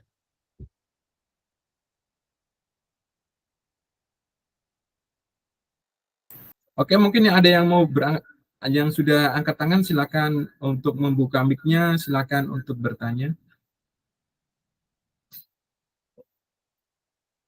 Untuk apa itu?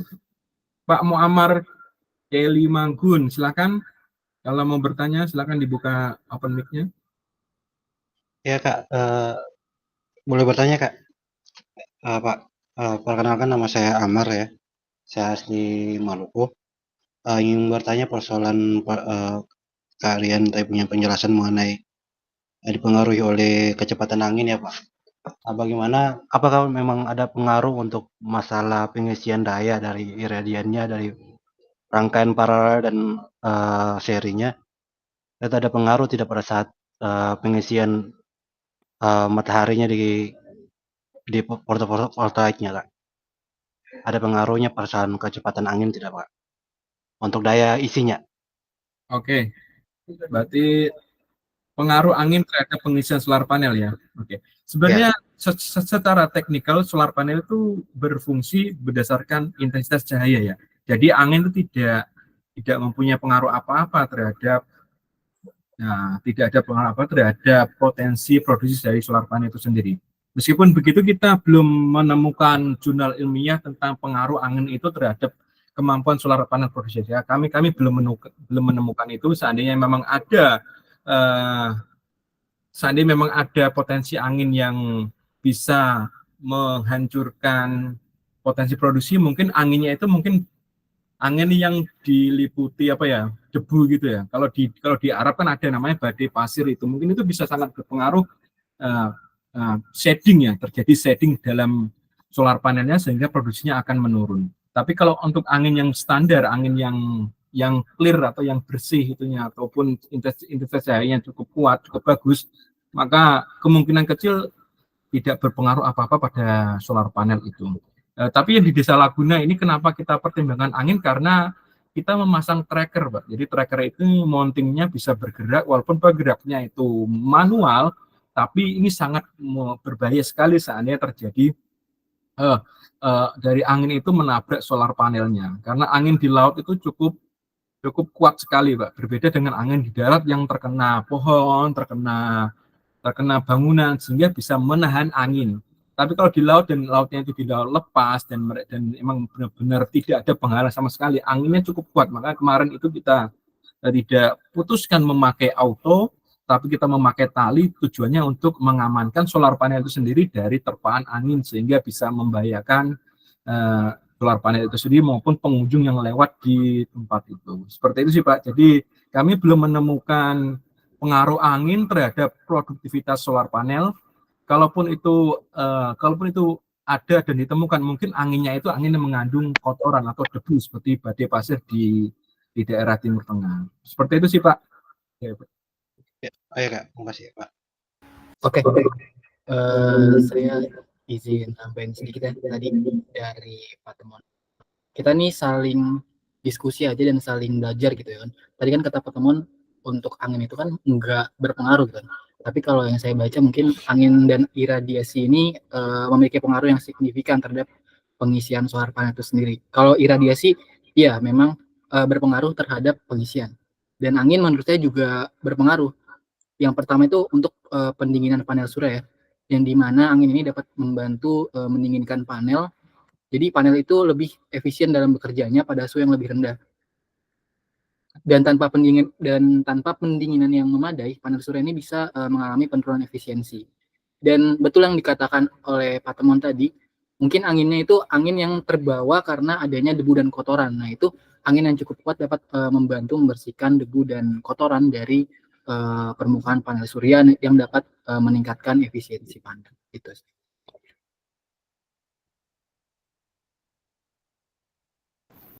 Oke, mungkin tadi yang sudah angkat tangan, silakan itu. Pak Adrin Tamrin silakan kalau mau ini bergabung. Pak Adrin Tamrin silakan buka mic-nya dan bisa bergabung.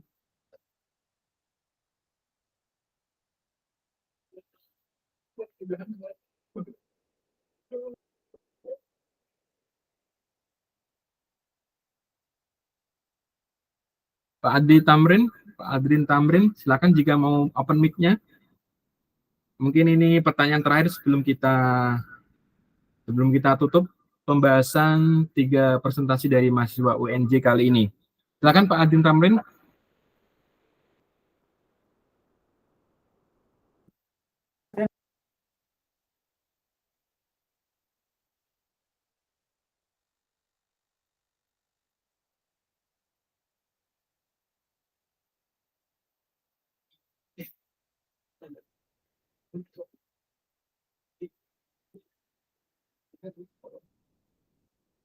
Oh, Pak Adrin mungkin belum bisa bergabung, atau mungkin siapa itu Pak Prima ini, silakan kalau mau ini.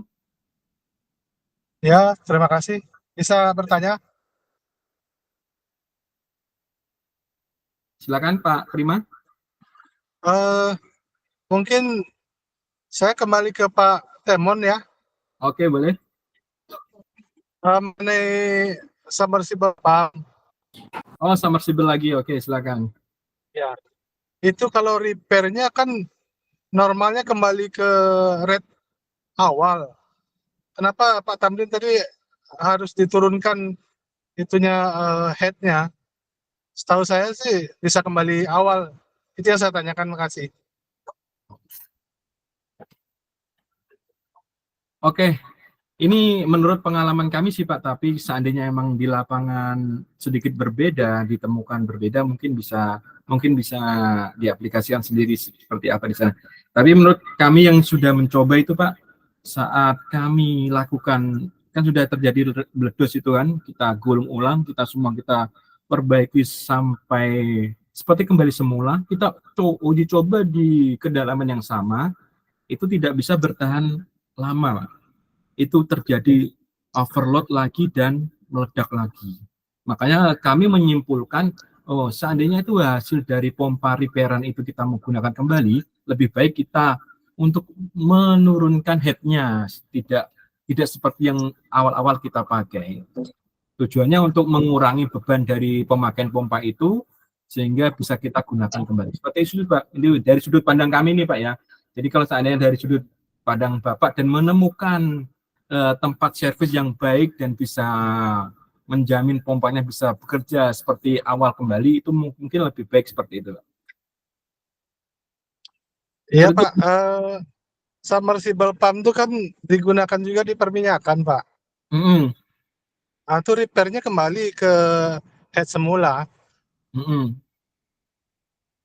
Oke, kalau emang bisa seperti itu dan bagus, dan mungkin Bapak menemukan itu Pak, tempat servisnya yang bagus mungkin. Ini yang pengalaman kami tidak menemukan tempat servis yang bagus, karena hampir kebanyakan kalau submersible itu emang agak sedikit susah dalam pengerjaan repairnya. Nah itu kami belum menemukan tempat servis yang bagus yang bisa mengembalikan sampai power semula. Kalau untuk yang di perminyakan tuh Epsindo di Cikarang repair pompa dan submersible pump. Yang udah bisa sih kalau yang kita di dalam negeri membuat submersible pump untuk perminyakan pun udah bisa.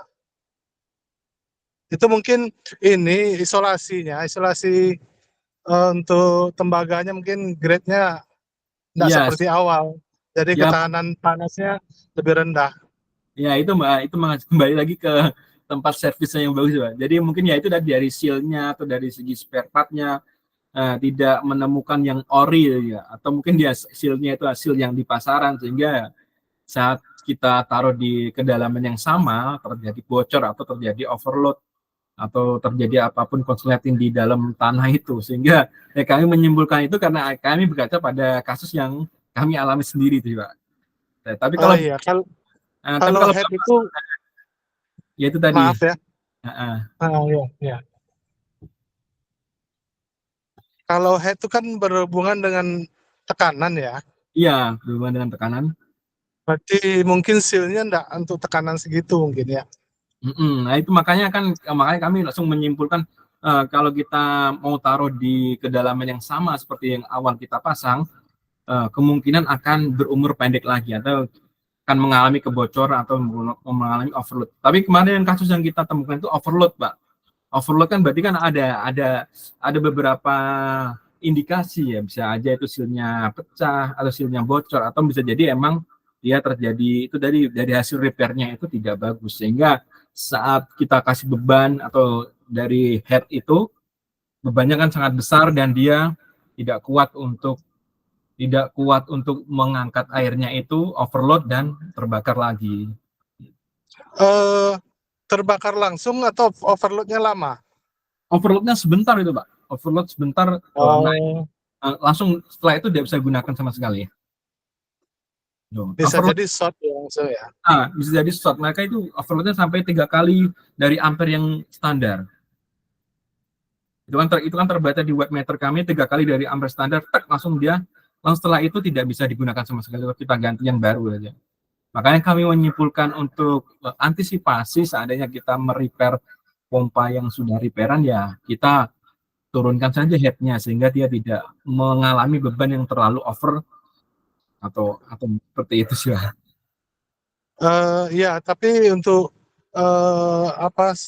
biaya jangka lama akan menjadi mahal sekali ya, karena umurnya 6 bulan harus ganti baru.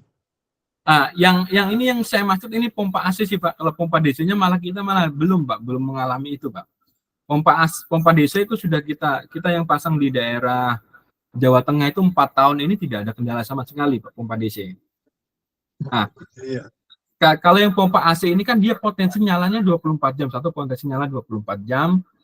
Dia itu bebannya sangat, itu beban kerjanya sangat tinggi, jam kerjanya sangat tinggi, ya potensi dia rusak itu pasti lebih cepat karena dia lifetime-nya sangat cepat kan. Tapi kalau pompa DC kan dia hanya nyalanya di jam 6 sampai jam 6 pagi sampai jam 6 malam, itu kan hanya nyala 12 jam dan powernya tidak maksimal terus. Powernya kan namanya solar panel kan dia akan fluktuasi berdasarkan dari intensitas matahari. Bagi kalau jam 6 pagi ya dia power rendah, nanti di peaknya di jam 10 sampai jam 2, setelah itu kan dia akan turun lagi Pak. Malah kalau pompa DC kemungkinan kecil akan rusaknya semakin kecil Pak, karena intensitas cahaya tadi itu, intensitas powernya berdasarkan cahaya matahari. Tapi kalau kita menggunakan pompa AC ya, kita pompa AC itu misalkan nyalakan dari jam 6 sampai jam 6 malam, kan full power terus Pak. Full power terus itu yang mengakibatkan ya beberapa komponen aus dan atau tadi kelelahan bahan atau dia panasnya walaupun tadi dicelup air itu, ya itu tadi akan lifetime-nya akan lebih rendah. Sepertinya ini motornya didesain untuk DC yang siklusnya intermittent gitu ya. Kemudian dipasang ke AC yang full. Jadi sistem pendinginannya nggak sesuai. Iya, itu juga bisa berpengaruh itu, Pak. Iya, biasanya kan ada sistem pendinginan juga di dalam motor tuh. Itu betul, Pak. Ya seperti itu sih Pak, namanya itu pompa merek Grundfos saja itu Pak, dia tidak berani garansi Pak kalau pompanya itu sudah dimasukkan ke dalam air. Itu loh yang makanya pompa itu sedikit makanya kita kalau pompa yang kita masukkan ke dalam air ya kita kalau bagus sekalian, atau kalau yang sederhana sederhana sekalian gitu. Kalau yang bagus jadi kan mereka mempunyai quality dan performa yang bisa diandalkan. Tapi kalau yang sederhana ya sesuai dengan budget kita aja, budgetnya berapa, nanti potensi kerusakan ya kita maklumi saja karena kualitas pompanya tidak begitu bagus, seperti itu sih. Itu diameter pompa motornya berapa in? Kalau itu macam-macam sih Pak. Biasanya sih emang di diameternya itu di 3 in, di diameter 3 in, untuk lubangnya 4 sampai 5 in. Lubang pompanya 4 sampai 5 in. Gitu. Nanti perbedaannya itu ya kayaknya bisa juga dipakai motor-motor pompa minyak tuh yang diperminyakan. Karena tinggal koppel aja ke sumber pumpnya kan. Koppel aja. Oke, seperti itu ya. Terima kasih. Oke Pak, terima kasih Pak. Ya, seperti itu saja. Jadi emang pompa DC kan emang pemakai atau penggunaannya itu emang di Indonesia itu belum banyak Pak, hanya proyek-proyek skala plat merah, dan emang harganya cukup mahal itu Pak. Dari pompa merek Hepson, pompa merek Grundfos itu memang harganya cukup mahal dan cukup mahal lah. Tapi kalau itu akan menjadi solusi saat dia emang kita membutuhkan powernya itu di daerah-daerah yang memang tidak ada listrik, tidak ada jangkauan dari PLN yang cukup jauh, itu akan worth it sekali, bisa kita aplikasikan dimanapun. Seperti itu. Oke, terima kasih kepada teman-teman semua yang sudah bergabung dan sudah memberikan feedback kepada para mahasiswa yang setelah magang di tempat kami. Semoga pembahasan kali ini bisa membawa manfaat untuk semuanya dan bisa memberikan feedback untuk universitas dan juga bagi kami Solar Energy Power, dan juga bisa memberikan kebermanfaatan bagi semua pihak. Terima kasih atas perhatiannya. Kami tutup pertemuan kali ini. Assalamualaikum warahmatullahi wabarakatuh. Terima kasih. Sampai berjumpa kembali pada presentasi selanjutnya. Salam. Waalaikumsalam. Terima kasih, Pak. Waalaikumsalam warahmatullahi wabarakatuh.